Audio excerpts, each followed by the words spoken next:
आपने क्या पढ़ा हुआ सोलिनॉइड?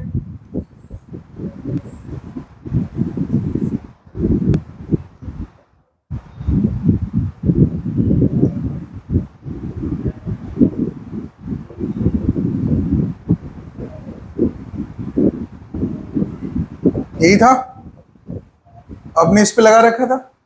यहां से क्या जा रहा था? करंट आई, करंट आई जा रहा, तो ऊपर सारा का सारा क्या था? क्रॉस। नीचे सारा का सारा क्या था? ये ऐसे घूम रहा था करंट, फ्लक्स ऐसे तो घूम रहा था। और ये कौन सा जगह हो गया था? नॉर्थ। ये कौन सी जगह थी? सेम वही स्ट्रक्चर है, इसको सर्कुलर शेप में कर दिया गया, इसे मोड़ दिया गया। ठीक है, तो जब आप इसे मोड़ देंगे तो वहां पे जो बी आ रहा था, बी आ रहा था कितना? Mu naught into I into N by L, यही आ रहा था। यहां पे ये एल बदल जाएगा, ये एल कितना हो जाएगा? 2 पाई आर। कितना हो जाएगा? तो अपने को टोरॉइड में कुछ करना नहीं है, यहां करना क्या है? सिंपल, बी बराबर क्या लिखना है? म्यू नॉट बाई आई, यहां पे बेटे कितना? Mu naught into I,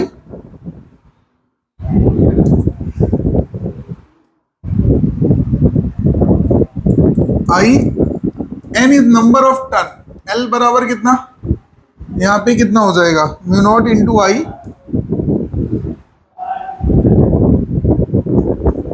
upon में 2 पाई आर। क्लियर है? सिंपल सा, जैसे वहां था वैसे यहां हो जाएगा। ठीक है, और यहां पे क्या होगा? आपको ओरिएंटेशन देखना है, और करंट इस तरीके से जा रही, तो ये सारे के सारे कैसे? क्रॉस। क्लियर है? अगर ये क्रॉस है तो ये क्या हो रहा होगा? ध्यान से सुनिएगा, अगर अंदर को डॉट है और बाहर को क्रॉस है, इसका मतलब क्या है? अंदर से करंट बाहर आ रही, फिर ऊपर से क्या आ रही? अंदर जा रही। तो इस केस में यहां पे कैसा नोटेशन हो जाएगा? क्रॉस। तो समझा? अगर यही फिगर आउट उल्टा हो जाए, बाहर को डॉट हो जाए और अंदर को, तो यहां पे कैसा हो जाएगा? जो यहां पे मैग्नेटिज्म होती है उसी का अपोजिट यहां होता है। बस समझा? सेंटर पे। क्लियर रहेगा?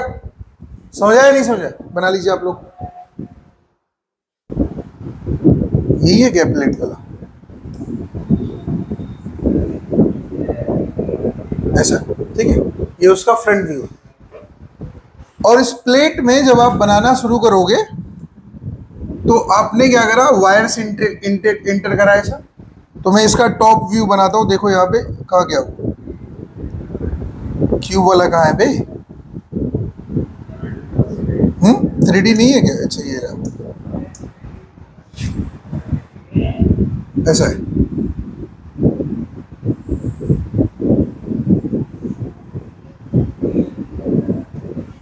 ऐसे ही रहा, रॉड इंटर करा गया कुछ इस तरीके से, वायर्स।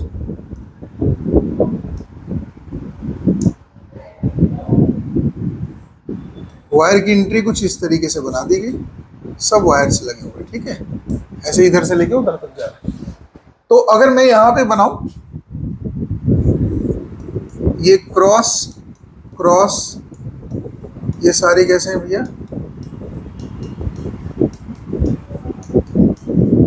ये सारे क्रॉस है। इसका मतलब क्या हो रहा है? करंट यहां से अंदर जा रही है। ठीक है, और ये कितनी एरिया तक रखा है? ए। कितनी एरिया तक रखा है? तो half of the portion of flux ऊपर देगा, हाफ ऑफ द नीचे देगा। तो यहाँ पे कुछ भी नहीं होगा, सिंपल सा क्या होगा? टोटल कितना हो जाएगा? मतलब अगर मैं कह दूं कि ये ऊपर को कितना है? बी इंटू ए। ठीक है, ये फ्लक्स कितना हो जाएगा? बी इंटू ए। तो नीचे भी कितना हो जाएगा? बी इंटू ए। ये क्वेश्चन आता है ऐसा, मतलब ये कोई टॉपिक नहीं है। तो टोटल कितना हो जाएगा? 2BA। समझ? सिंपल सा, ऐसा एक क्वेश्चन आया हुआ था। अब आपने जो पीछे के टॉपिक्स थे उसमें आपने बनाया क्या? Magnetic field. बनाने का तरीका बहुत सारा देख लिया आपने। बाई द वायर देखा था, बाई द सर्कुलर वायर देखा, बाई द सोलिनॉइड देखा, बाई द एम्पियर्स लॉ देखा, और by the solenoid, by the toroid, सारा अलग अलग तरीके से। और आपको पता चल गया कि बी की वैल्यू है। अब हुआ क्या? उस एग्जिस्टिंग मैग्नेटिक फील्ड में जो पहले से किसी की थी,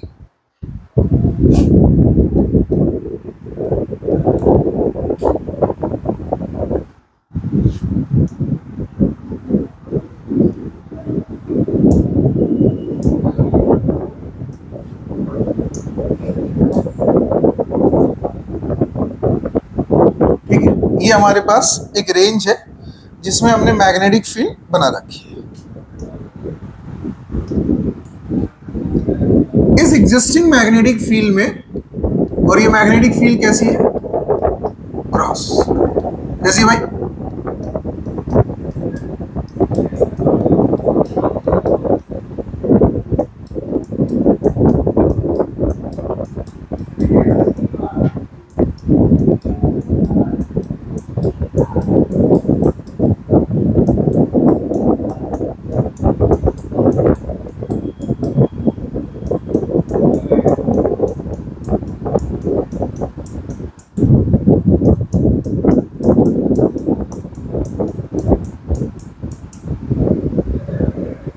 इस एग्जिस्टिंग मैग्नेटिक फील्ड में दो चीजें फेंकी जाएंगी।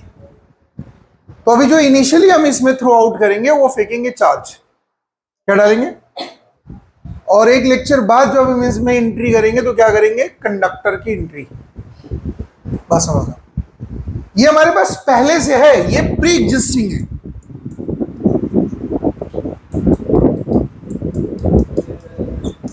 ठीक है, इसमें कोई छेड़छाड़ आप नहीं कर सकते, ये पहले से दे दिया गया।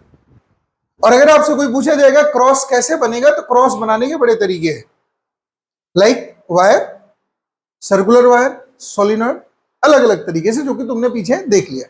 By the Biot-Savart law and by the Ampere's law, दो लॉ है मैग्नेटिक फील्ड बनाने के लिए। कौन कौन सा? बायो-सेवर्ट और एम्पियर्स।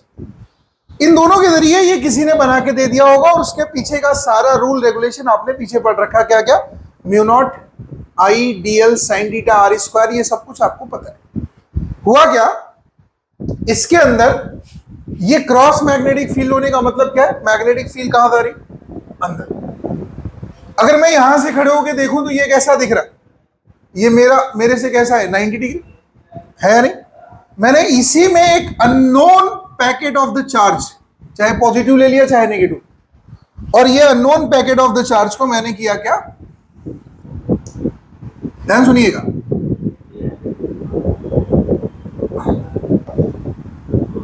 ये unknown packet of the charge को आपने करा क्या? उठा के पॉजिटिव ले लिया या नेगेटिव ले लिया, कुछ भी ले लिया, उठाया और उठा के इसके अंदर फेंक दिया।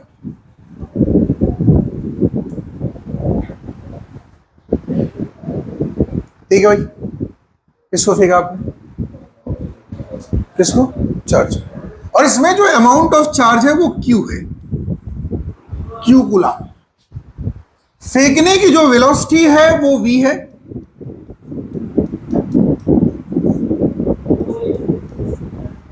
जिसमें फेंका गया है वो मैग्नेटिक फील्ड B है।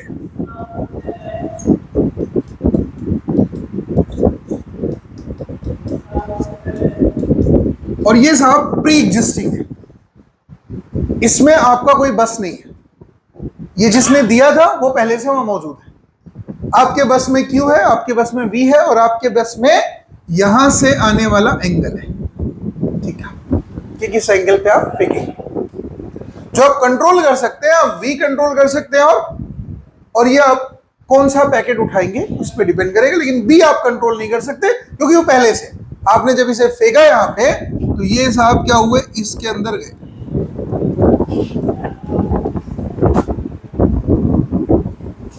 जब ये इसके अंदर जाएंगे, ये घूमना शुरू करेंगे।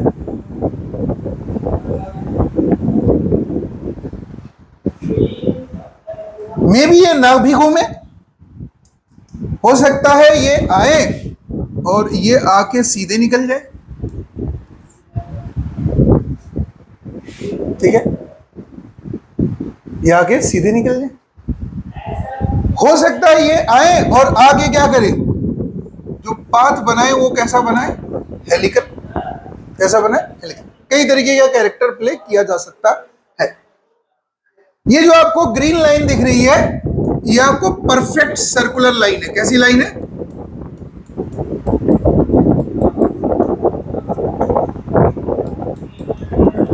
ठीक, this is the helix. Clear? कैसी लाइन है? Helical line. Will emerge out of the magnetic field. तीनों केस हुए, लेकिन हो क्या रहा है एक्चुअल में? ये सब बताने का मेरा मेन रीजन क्या है? जब ये चार्ज मैग्नेटिक फील्ड की रेंज में घुसा तो हुआ क्या? ये मैग्नेटिक फील्ड इसे पकड़ लिया। हुआ क्या होगा? इस पे लगा क्या? मैग्नेटिक फील्ड जो पहले से मौजूद थी, उसने इस चार्ज को पकड़ने के लिए जिस क्वांटिटी का यूज किया उसका नाम है फोर्स। क्या नाम है? फोर्स। और जो वो फोर्स लगाएगा, सुनिएगा ध्यान से, वो जो फोर्स ऑफर करेगा इसे, वो इसी की खूबसूरती को यूज करके ऑफर करेगा। ये जितना तेजी से अंदर जाएगा वो उतना जोर से फोर्स लगाएगा। ये जितना एंगल बनाएगा वो उतना ही ज्यादा फोर्स लगाएगा। इसकी वैल्यू जितना ज्यादा होगी वो उतना ही फोर्स लगाएगा। बस होना ध्यान से, ये कितना फोर्स ऑफर करेगा ये डिपेंड करेगा इसके ऊपर, और लास्ट में ये भी डिपेंड करेगा कि ये भी खुद कितना है। बस हो जाए? बस हो जाए? नहीं समझे? मैंने कहा कि मान लो 1 कूलाम का चार्ज है, तो ये बहुत कम है, तो उसको उतना ही फोर्स दे देगा।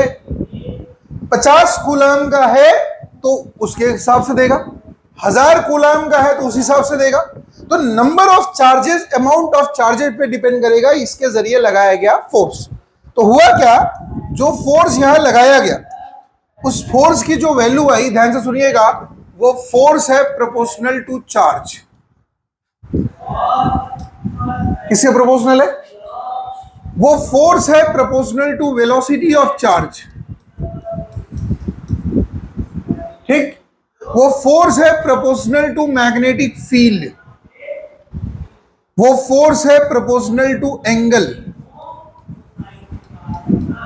या डायरेक्शन जिससे वो एंट्री करेगा। सो अगर मैं इन सब को मर्ज करूंगा यहां पे, तो जो फोर्स आएगा वो किसके बराबर होगा भैया? Q V B sine theta.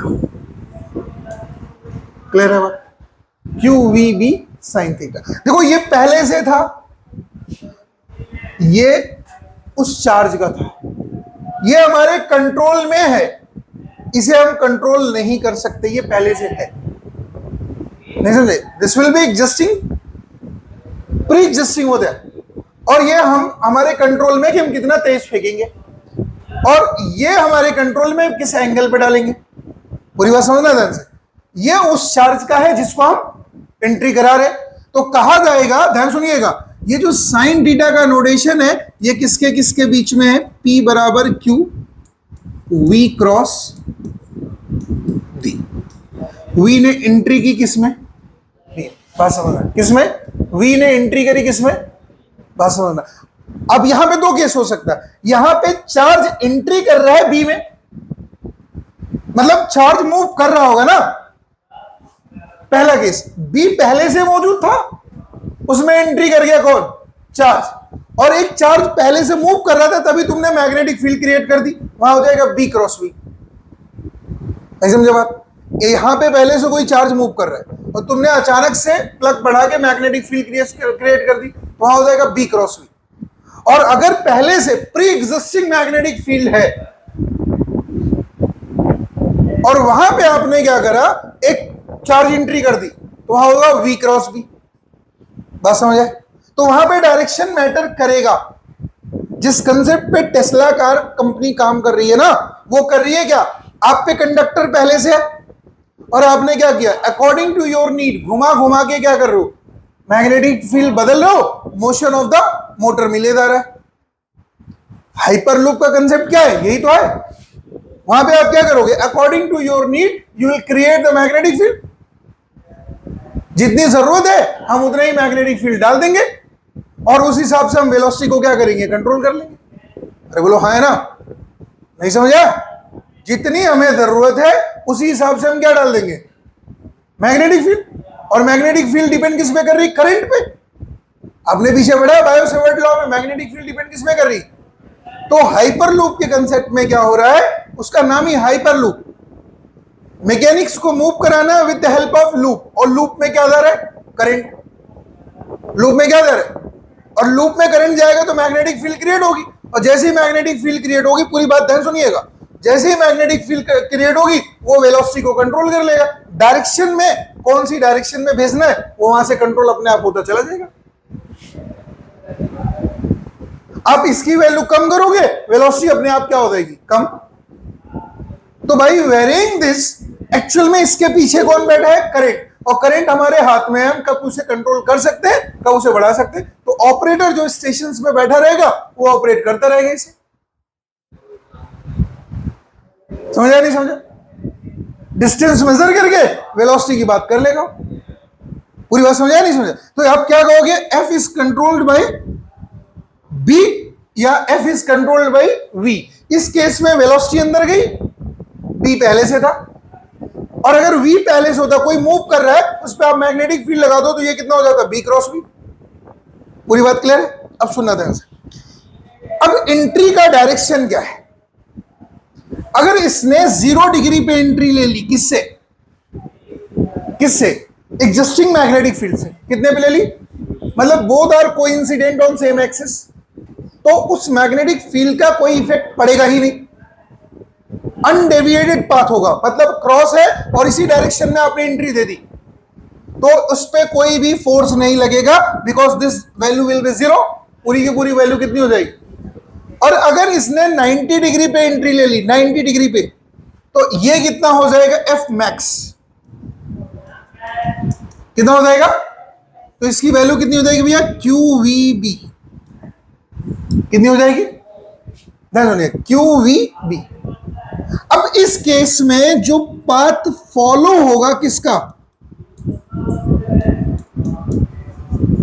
किसका? चार्ज का। वो कैसा पाथ होगा? Perfect circular. कैसा होगा? Perfect circular. इसका मतलब क्या होगा? ये पाथ पे कौन घूमेगा? चार्ज। कितने फोर्स है?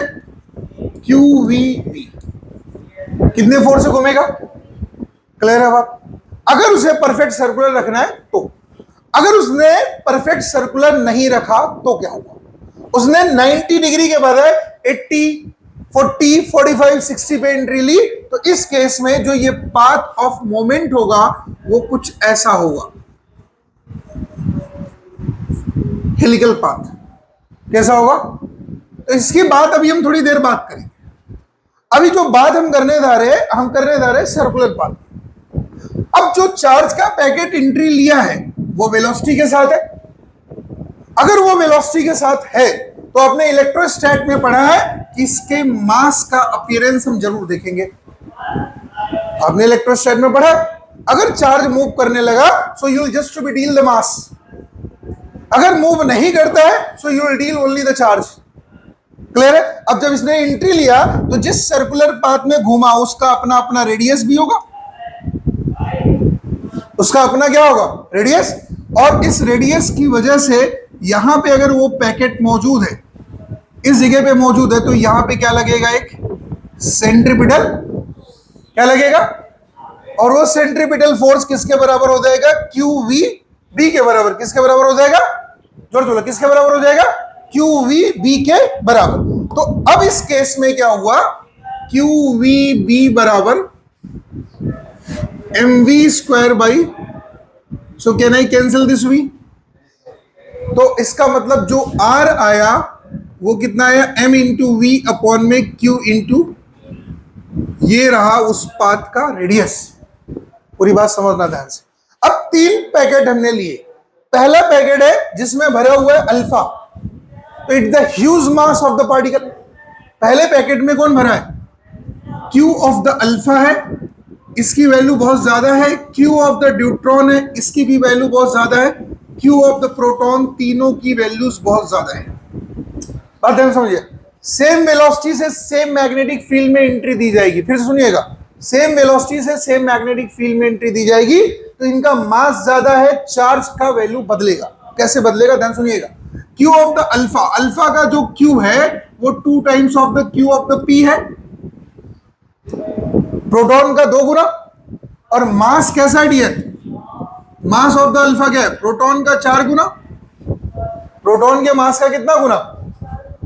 तो अगर आपसे पूछा जाए कि ये जो हमारे पास पार्टिकल है, इस पार्टिकल का जो मास है वो कितना है भैया बताओ, मास ऑफ द प्रोटॉन का 4 गुना। क्यू ऑफ द न्यूट्रॉन किसके बराबर है, क्यू ऑफ द प्रोटॉन के बराबर होता है, positive nature. Mass of the neutron किसके बराबर होता है, 2 times of mass of proton. QP is the QP and this is a mass of proton, that is mass of proton. Clear? अब इन तीनों पार्टिकल के लिए अगर मैं इस रेडियस का कंपैरिजन करूं, ना सुनिएगा, तो सबसे पहले हम क्या लिखेंगे, R of the alpha, R of the alpha, R of the alpha की वैल्यू कितनी होगी, m alpha अपॉन में q alpha, V by B is a constant, V by B को हम क्या लेंगे, तो इसका मतलब यहां पे कितना आएगा, m अल्फा अपॉन में q अल्फा इंटू मैंने ले ली k, k is a constant that is v by b। हम क्या कहेंगे, r of the neutron that is what, md upon में qd into k, r of the proton that is what, mp upon में qp that into k। ऐसा लिख सकते हैं। अब किसका R बड़ा होगा और किसका छोटा होगा ये पता करते हैं। अब देखिए सबसे ज्यादा मास किसका है, अल्फा का। कायदे से तो इसी का बड़ा होना चाहिए, कायदे से तो वैल्यू किसकी बड़ी होनी चाहिए, इसकी बड़ी होनी चाहिए। लेकिन पूरा ध्यान रखिएगा बात, R बड़ा होने के लिए V और B की हम बात नहीं करेंगे, हम बात करेंगे m बाई क्यू की। किसकी बात करेंगे, अब m बाई क्यू जो है mass with the charge ratio, mass with the charge ratio neutron और अल्फा दोनों का बराबर है। देखो 4/2 और 2/1 दोनों क्या है, बराबर। लेकिन यहां पे कितना है, 1/1। तो सबसे बड़ी रेडियस किसकी होगी, दोनों की होगी। दोनों के मूवमेंट का जो ऑर्बिट होगा वो सेम होगा, बस में दोनों के मूवमेंट का ऑर्बिट क्या होगा, लेकिन ये सबसे कम रेडियस लेके मूव करेगा। क्लियर है पूरी बात। तो सबसे ज्यादा रेडियस किसका, बराबर रेडियस है दोनों का, आर आर, लेकिन इसका रेडियस क्या है, कम। बोलो हाँ, बात क्लियर है। इन दोनों के रेडियस की वैल्यू क्या है, बराबर, और इसकी रेडियस की वैल्यू इन दोनों से कम। पूरी बात समझ आई, पूरी बात समझ आई। अब सुनिएगा ध्यान से, आपको रेडियस मिल गया। अब इसके बाद ये क्या करेगा, जब पाथ सर्कुलर है, जब पाथ कैसा है, तो सर्कुलर पाथ होने का मतलब हमने क्या करा, हमने सर्कुलर पाथ होने का मतलब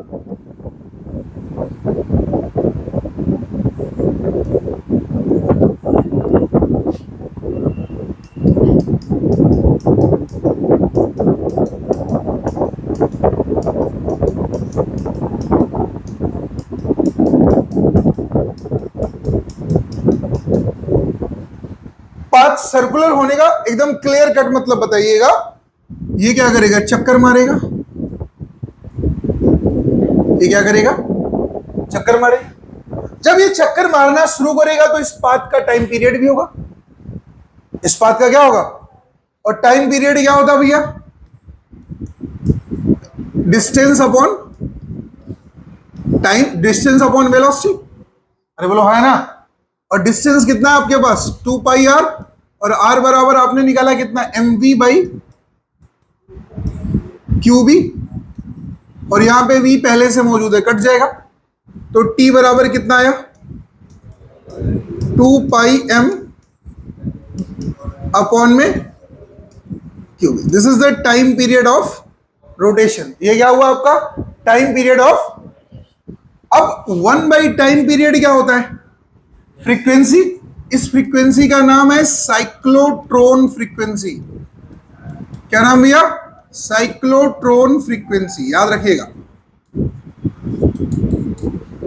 तो F बराबर कितना हो जाएगा, क्यू बी अपॉन में कितना, 2 पाई एम।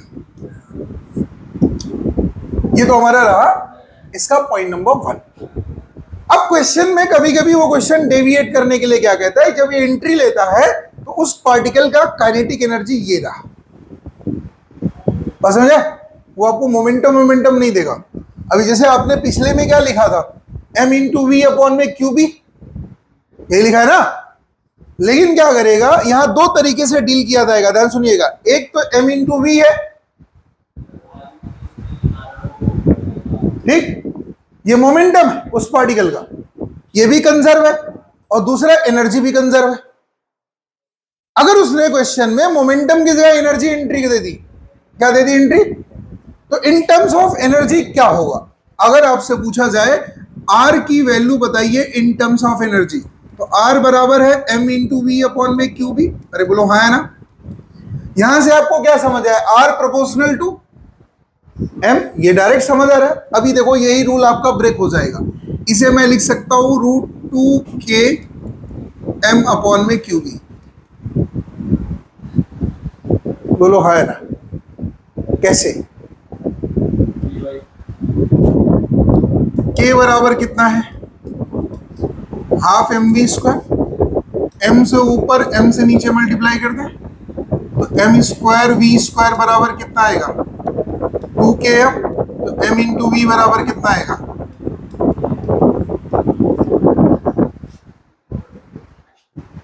क्लियर है। अगर वो अंडर द एनर्जी कंजर्वेशन देगा तो यही r प्रोपोर्शनल किसके हो जाएगा, रूट ऑफ, यहां कंसेप्ट बदल जाएगा। क्वेश्चन समझ आए, ये दोनों बातें आप समझिएगा ध्यान से। यहां पे r प्रोपोर्शनल m है with the momentum conservation, with the energy conservation r proportional to root m। पूरी बात क्लियर है, बात समझ आई। अब चाहे तो यहां पे आ जाओ टाइम पीरियड वाले हिस्से में। अगर आपसे पूछा जाएगा फॉर द टाइम पीरियड, मैं यहां पे रिलेशन लेके आता हूं, t बराबर 2 पाई अपॉन में कितना v लिख सकते हैं। mv की जगह क्या डालेंगे, ये qb भी रहने दो, mv की जगह क्या डालेंगे, √2k m। बात समझ आए, clear. Here k is what, kinetic energy, m is vqb, this is what, force. नहीं समझ आए, ये रिलेशन किस में चेंज हो गया, force and kinetic energy. Clear पूरी बात। अगर ये मैं फ्रीक्वेंसी के लिए बात करूंगा तो फ्रीक्वेंसी के लिए कितनी हो जाएगी वैल्यू, QVB अपॉन में बताओ 2 pi under root 2km। This is the frequency of oscillations in terms of force and kinetic energy. पूरी बात क्लियर है। ये रिलेशन पूछता है ऐसे रिलेट करके आपको, ठीक है, और आपको यहाँ पे गड़बड़ी हो जाती है, अक्सर भूल जाता है चीजें। क्लियर है पूरी बात। यहाँ पे एंट्री कितने एंगल पे थी, 90 डिग्री। कितने पे थी, अब सुनिएगा ध्यान से, बड़ी जबरदस्त बात बताने जा रहा हूँ। यहाँ पे एंट्री 90 पे, अगले में क्या होगा। तो जब हमने 90 के आगे बढ़ने की कोशिश करी तो वहां पे एंट्री होगी, चार्ज की जो एंट्री होगी वो कितने पे होगी डियर, थीटा की वैल्यू 0 से बड़ी होगी। थीटा की वैल्यू कितने से बड़ी है, 0 डिग्री से बड़ी है और 90 डिग्री से। इसका सिंपल सा मतलब है द पाथ इज हेलिकल। इसका सिंपल मतलब क्या है, the path is helical. Path जो है यहाँ पे कैसा है, हेलिक्स की तरह है। तो इसका मतलब जो हमारे पे मौजूद है वो कैसा मौजूदगी है हमारे पास। अगर मैं इस चीज को यहाँ पे देख रहा हूं तो ये मौजूदगी कुछ ऐसी है,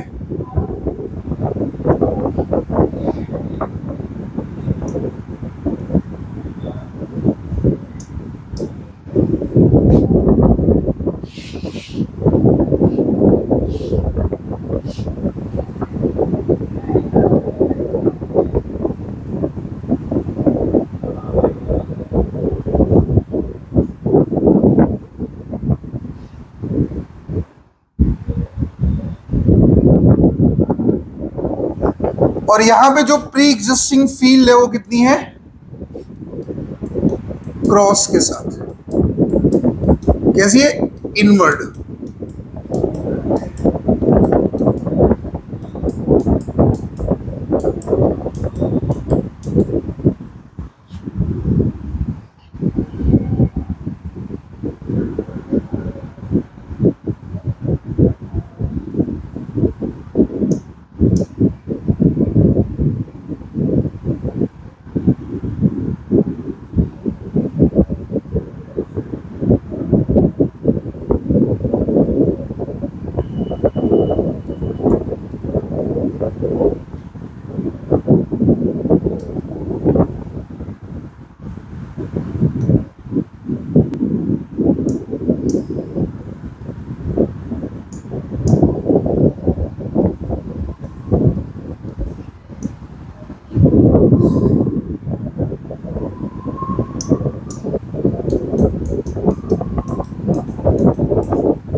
इसमें आप कोई चेंज कर नहीं सकते, ठीक है। अब चार्ज का जो एंट्री का डायरेक्शन है वो एक्स है, क्या है अपना एक्स डायरेक्शन। चार्ज इधर से एंट्री लेता है, इस ग्रीन लाइन से चार्ज की एंट्री होती है, तो उसे सीधे जाना चाहिए, ऐसे ही जाना चाहिए। लेकिन होगा क्या, फोर्स लगेगा इस पे, जब फोर्स लगेगा तो वो घूम पड़ेगा, तो धीरे धीरे धीरे धीरे धीरे स्टेबलाइज हो जाएगा। क्लियर। ये जो जगह है, ये वाली जगह, ये जो गैप है, इसे कहते हैं पिच। क्लियर, इसे क्या कहते हैं, पिच, याद रखना। यहां से यहां तक जाने में उसने क्या, कितना टाइम लिया, एक टाइम पीरियड। कितना लिया, और टाइम पीरियड की वैल्यू कितनी है, 2 pi m by QB. Clear है पूरी बात। इसने कितने एंगल से एंट्री ली थी, थीटा। कितने एंगल से एंट्री ली थी बेटे, थीटा से ली थी। कितनी वेलोसिटी से ली थी, v से। कितने से ली थी, तो v का इस तरफ कितना कंपोनेंट होगा, v cos थीटा कितना होगा। तो ये जो पिच है, ये पिच है जो अपनी, ये पिच इतनी दूरी, ये कितनी है, v cos theta into T. कितनी होगी, v cos theta into T. तो pitch is equal to velocity into time, लिख सकते हैं, वेलोसिटी इंटू। इसका मतलब हमारे पे जो वेलोसिटी है वो तो है ही, और जब हमने इसे वैल्यू पुट करी v cos theta into time बराबर कितना, 2 पाई m बाई क्यू भी लिख सकते हैं। इसे हमने लिखा 2 pi m into V upon में Q B into cos theta. This is the pitch. इसका अब दो मतलब निकालेंगे। अगर थीटा बराबर कितना है, 0, थीटा बराबर कितना है, तो जो पिच है वो मैक्सिमम, मतलब स्ट्रेट लाइन, कैसा हो जाएगा, कोई डिस्टरबेंस नहीं होगा। क्लियर है। अगर थीटा 90 डिग्री हुआ, पिच की वैल्यू कितनी हो जाएगी, तो सर्कुलर पाथ पे कभी पिच नहीं बनता, हेलिकल पे बनेगा और लीनियर पे बनेगा। बोलो हाँ है ना। क्लियर है। So for theta equals to 0 degree the pitch is maximum, और उसकी वैल्यू कितनी है, 2 पाई एम वी अपॉन में क्यू बी। क्लियर है पूरी बात। कितनी हो जाएगी, 2 पाई एम वी अपॉन में, और उसके बाद बताइए फॉर थीटा एट 90 डिग्री जो पिच होगा वो कितना होगा, 0। कितना होगा, क्योंकि यहां पाथ कैसा है, कंप्लीट सर्कुलर पाथ। कैसा, कंप्लीट। क्लियर है बात। अगर कंप्लीट सर्कुलर पाथ होगा तो पिच की वैल्यू कितनी हो जाएगी, 0। पूरी बात क्लियर है। पिच की वैल्यू कितनी हो जाएगी, तो पिच रखने के लिए आपको एंगल क्या रखना पड़ेगा, less than 90 greater than 90। Exact 90 पे आपने एंट्री दी तो कभी भी वो पिच के उसमें नहीं जाएगा। क्वेश्चन समझ आए। अभी तक बात क्या है कि ये जो चार्ज साहब है, ये चार्ज साहब इसी के अंदर फंसे हुए हैं। किसके अंदर, मैग्नेटिक फील्ड के अंदर। पूरी बात ध्यान सुनिएगा। अब अगले केस में क्या होगा, पूरी ध्यान से मेरी बात सुनिएगा ध्यान से। अभी तक आपने 2-3 चीजें पढ़ ली कि चार्ज ने एंट्री ली, तो जब चार्ज ने एंट्री ली तो कितना फोर्स लगा है, कितना लगा है, क्यू वी टी। कितना लगा है, साइन थीटा। तो for theta equal to 0 force बराबर 0, मतलब when you will enter in the direction of magnetic field it will be the 0 force experienced, मतलब कोई डेविएशन नहीं होगा। ये बात तो क्लियर है। अगर मैं आपसे कहूं, स्लाइड नंबर 1 को देखिएगा ध्यान से। अब हमारे पास ये क्या था यहाँ पे, पूरी बात ध्यान सुनिएगा। अगर आपने 0 डिग्री एंट्री मारी, कितनी डिग्री, अगर आपने 0 डिग्री एंट्री मारा, फॉर द 0 डिग्री एंट्री पे कोई डेविएशन हुआ ही नहीं, क्योंकि फोर्स की वैल्यू कितनी आ गई, 0। कहा गया, कहा गया, अगले में आ गया हो ना। कितना आ गया फोर्स की वैल्यू, 0। कब, जब हमने बात किसकी करी थी, 0 डिग्री। 90 डिग्री पे पाथ कैसा था, सर्कुलर। सर्कुलर पाथ है तो इसका मतलब यहां पे क्या आएगा, सेंट्रीपिटल फोर्स और मैग्नेटिक फोर्स दोनों क्या हो जाएंगे, इक्वल। सेंट्रीपिटल और मैग्नेटिक के इक्वल होने की कहानी में आर बराबर कितना है, mv बाई क्यूबी। कितना है, mv by QB. Here the momentum is conserved. Clear. So R proportional to m। पूरी बात सुनिएगा। If you are taking the energy conservation at the place of momentum conservation, तो ये कहानी पलट गई। तो आर प्रोपोर्शनल कितना हो गया, रूट है। आर प्रोपोर्शनल किसके हो गया? अब आपने यहां टाइम पीरियड निकाला, फ्रीक्वेंसी निकाली, this is the frequency over here. Clear है पूरी बात? ये क्या है हमारे पास? फ्रीक्वेंसी। फ्रीक्वेंसी यहां भी निकाला, फ्रीक्वेंसी वहां भी निकाला। अब हम अगले में आते हैं, तो हमने देखा हमने लेस देन 0 पे जब entry, greater than 0 less than 90 पे एंट्री मारी तो हमारे को ये कहानी मिली। अब कहानी बदलना शुरू करेगी। अब ऐसा जरूरी थोड़ी ना है कि वो अंदर ही फंसा रहेगा, हो सकता है बाहर निकल गया। अगर वो अंदर फंस गया तो उसने 90 डिग्री पे एंट्री ली ही थी, ये तो श्योर शॉट है। अगर वो अंदर नहीं फंसा तो कितने एंगल पे बाहर निकला? निकला भी या नहीं निकला? क्वेश्चन समझ आया? तो हम बात क्या करेंगे कि अगर हमने चार्ज को बाहर निकालना है, चार्ज को कहां निकालना है, तो बाहर निकालने के केस में आप क्या करने वाले हैं?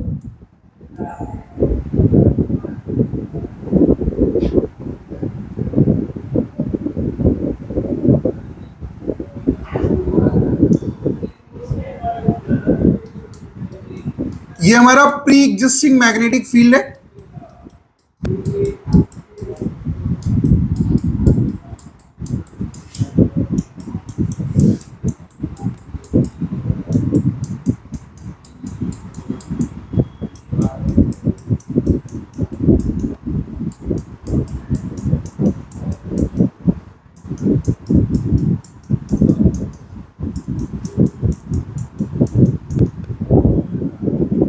ये मैग्नेटिक फील्ड हमने पहले से ही स्टेबलाइज कर रखा है। कितनी दूरी तक? डी दूरी तक। कितनी दूरी तक भाई? आपने इसके अंदर चार्ज की एंट्री ली, चार्ज का पैकेट पूरा लिया गया पॉजिटिव का और इंटर कर दिया गया। अभी मैं बार बार पॉजिटिव ही ले रहा हूं, अभी मैं नेगेटिव भी लूंगा और रास्ता भी बदल दूंगा।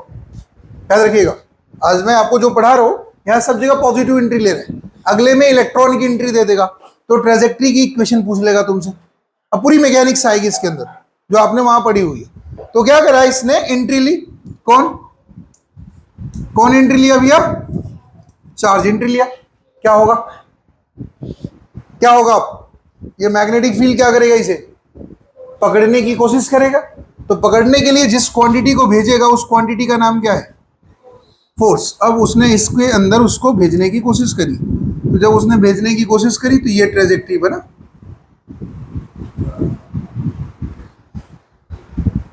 बना ट्रेजेक्ट्री। और अभी भी हमने क्या लिया है? Q, M। हमने क्या लिया है? चार्ज भी कंजर्व है, मास भी कंजर्व है, मोमेंटम भी कंजर्व होगा और एनर्जी भी कंजर्व होगा। तो जब वो यहां से बाहर निकलेगा तो हो सकता है ऐसे लग के जा रहा होगा,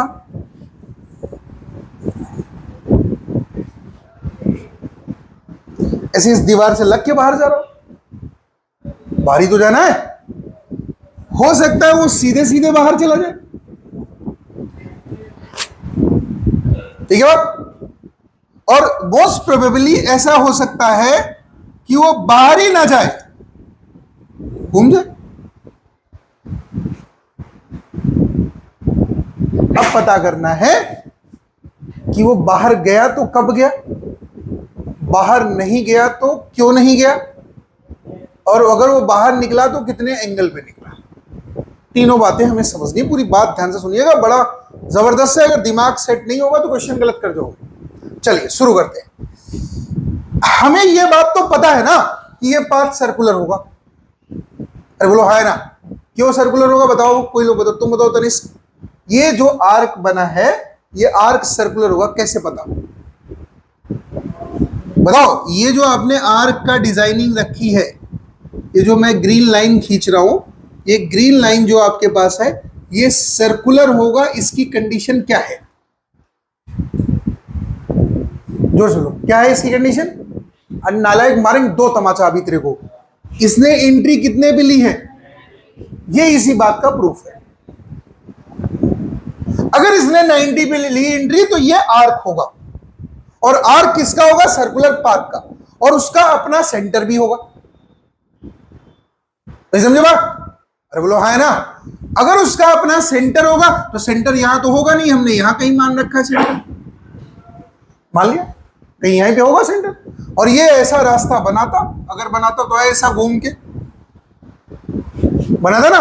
तो आपने ले लिया सेंटर, तो सेंटर लिया, तो ये कहानी क्या हुई, ये लाइन क्या हुई, ये बात सबको क्लियर है? ये लाइन क्या हुई, रेडियस हुई। अरे बोलो हाँ है ना। ये जगह कौन सा है, ये लाइन रेडियस, ये लाइन। मैंने मान लिया कि इसने जो इमरजेंस रखा है, कितने एंगल पे रखा है, कितने पे रखा है, पूरी बात ध्यान सुनिएगा। अगर इसने थीटा पे रखा है, एंट्री किया है, तो ये लाइन जिस पे वो इमर्ज कर रहा है, क्लियर है पूरी बात? This is what, this is a bloody tangent, tangent ही तो है। तो ये एंगल, टोटल एंगल कितना होता, टोटल एंगल कितना होता, 90। अरे बोलो हाँ है ना। ये एंगल टोटल कितना होता, ये एंगल कितना होगा, पूरी बात समझ आ रही? ये एंगल कितना होगा, अगर ये 90 माइनस थीटा है, और ये वाला एंगल, ये वाला एंगल जो है, ये वाली लाइन जिसकी मैं बात कर रहा हूं, ये वाली लाइन, ये 90 है ना, सबको पता है ये एंगल कितना है, और ये कितना है भैया, तो ये वाला एंगल कितना होगा, ये बात क्लियर है सभी को? ये वाला एंगल कितना होगा, थीटा। पूरी बात समझ आ रही, पूरी बात समझ आई इतनी? ये वाला एंगल थीटा होगा, यहां से आप देख के बता सकते हैं, पूरी बात क्लियर है? अरे बोलो हाँ है ना। ये थीटा कैसे है, ये वाला एंगल कितना है, सबको समझ आया? ये वाला एंगल कितना है, ये अगर थीटा है तो ये वाला एंगल, तो ये टोटल एंगल, क्यों, क्योंकि ये लाइन क्या है, टेंजेंट, ये लाइन क्या है, तो ये वाली एंगल कितना हुई, तो ये वाली कितना हुई। तो मुझे बताइए आप, ये जो आपने निकाला है ये साहब, ये कितना है, डी है,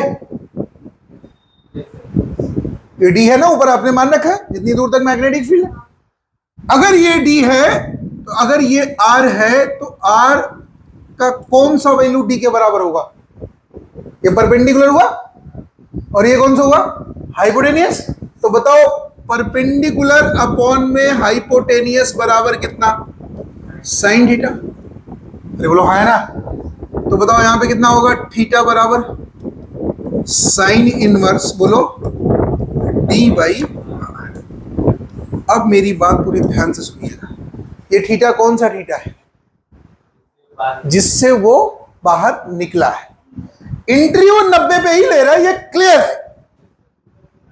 अब उससे अगर इसने बाहर निकला थीटा से, अगर थीटा है तो इसका मतलब बाहर निकल रहा होगा। अगर ये थीटा 90 है, कितनी है, कहां से, एंट्री वाले से। अरे बाबा, थीटा वाली लाइन तो यही ना है, यहीं से ली गई ना। अगर ये लाइन, यही तो लाइन है, तो एंट्री वाली डायरेक्शन से अगर उसने थीटा रखा तो बाहर निकला है, ये बात तो क्लियर है। लेकिन अगर उसने थीटा 90 डिग्री रखा है, तो थीटा 90 डिग्री कब आएगा, जब डी बराबर क्या हो, नहीं समझे बात, डी बराबर क्या हो। अगर ये स्ट्रेंथ में कितना रख दूं, आर के बराबर, अगर मैं स्ट्रेंथ कितना रख दूं, आर के बराबर, तो निकलेगा जरूर इस वाल से लगता हुआ, नहीं समझे बात, इस वाल से लगता हुआ। दूसरी बात सुनिएगा, अगर मैंने इस d की वैल्यू r से बड़ी कर दी, तो थीटा एग्जिस्ट ही नहीं करेगा, इसकी वैल्यू क्या हो जाएगी, ग्रेटर देन 1, इसकी वैल्यू क्या हो जाएगी, ग्रेटर देन, और साइन 1 से बड़ा, तो इसका मतलब भाई साहब यही फंस के रह गए, नहीं समझे बात। अरे बोलो हाँ है ना। इस d और r पे सब डिपेंड कर रहा है। अगर आपसे कहा गया, अगर d बराबर, d जो है r से छोटा है, d r से क्या है, d r से क्या है, इसका मतलब ये थीटा आएगा, ये थीटा आएगा, और इस थीटा की जो वैल्यू आएगी वो कितनी आएगी, उस थीटा की वैल्यू आएगी साइन इनवर्स, बोलो साइन इनवर्स d अपॉन में mv बाई क्यूब, यही ना आएगी।